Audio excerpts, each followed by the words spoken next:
What's up, world? It's your boy here, Steven, to share another really quick framework that you can use to set goals and crush whatever it is that you want to accomplish. I put out a video last week, I'll link it in the description below, about how you can set up a framework to accomplish your goals. I called it the Now Next framework. One of the main questions that people continue to ask me, how do I figure out what the next step is? And that's what we're going to cover today. We're going to use a framework that I call coffee. And the reason I call it coffee is because this is a way that we can use something you've done perhaps hundreds or maybe even thousands of times throughout your life, and using that as a framework to diagnose exactly how we can accomplish the next step in whatever it is that we want to do. So there's three main principles to goal setting that are really important. First is reverse engineering. So this is taking your whole stack and walking all the way backwards from outcome all the way back to where you are right now and delivering the steps. You may be familiar with this one. The next one that works very well in tandem with reverse engineering is microtasking. So that's breaking down all the individual parts, pieces, and components to a goal that happen in each step. So you have very specific and actionable pieces that you can take and move and show that you're making progress on what you have. The third is timelines. How do we establish timelines for each of these parts and pieces so that we can accomplish this goal quickly, efficiently, and with some time to spare? And that's why I brought my friends today. So you can see here we have a bunch of random kitchen appliances. So you might remember at the earlier part of the video, I said the framework would be called coffee. And that's because you've probably made yourself a cup of coffee at some point in your life. So if we look at the framework as in our goal is to have a great big cup of it to just enjoy and get ourselves going for the day. That's the outcome we want to get to.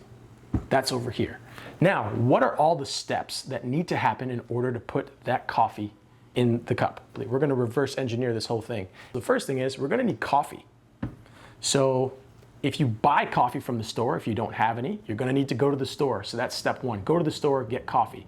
Do you want coffee that is in bean form?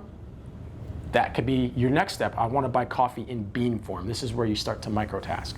If you don't, you want coffee that's grounded. So buy coffee grounds. Boom, great. Next step is we need to make coffee. So do we have a French press or do we have a coffee maker? Very important differences there. The next thing is we're going to need to know how much water we want to use because we're making a certain amount of coffee. Do we just want one cup? Are you making one for your partner? Are you making one for other coworkers? Whatever that is, you need to put a certain amount of water in to get it to the next portion. So we need to know about water. For me, because I have a French press, I use a hot pot. And I then put these things to work. So I've loaded the coffee into the French press. I have put the water to boil. And I now wait. This is some of the time frame stuff that we were talking about before. Once the water is boiled, I'm going to pour it into the coffee maker or the French press, pardon me, and I wait for that to be ready to the appropriate strength so that I can then take it and pour it into my cup. And then the best step is I get to enjoy it. Now, if you follow this logic here of getting through a goal train, you're able to say, hey, yeah, I've made a cup of coffee before. This makes some sense. Exactly, and that's the point. Now, what we've covered so far is reverse engineering. The next thing we covered was microtasking. So we went to the store, we bought coffee, we decided whether we wanted beans or grounds. We decided if we needed to buy filters or if we're going to use a French press. We decided if we were going to use a hot pot or just use the maker, and then again, so on and so forth down the line. Now, the third thing that we've lightly touched on is timelines. So if you made a cup of coffee this morning before work, that was your timeline. You woke up really, really hazy, you went to the kitchen, you put that water to boil or you pressed that coffee maker button and you waited for the product to happen. You had your cup out ready, and all of that was taking place while you were getting ready for your job or whatever thing you were doing to leave the house before you had your coffee.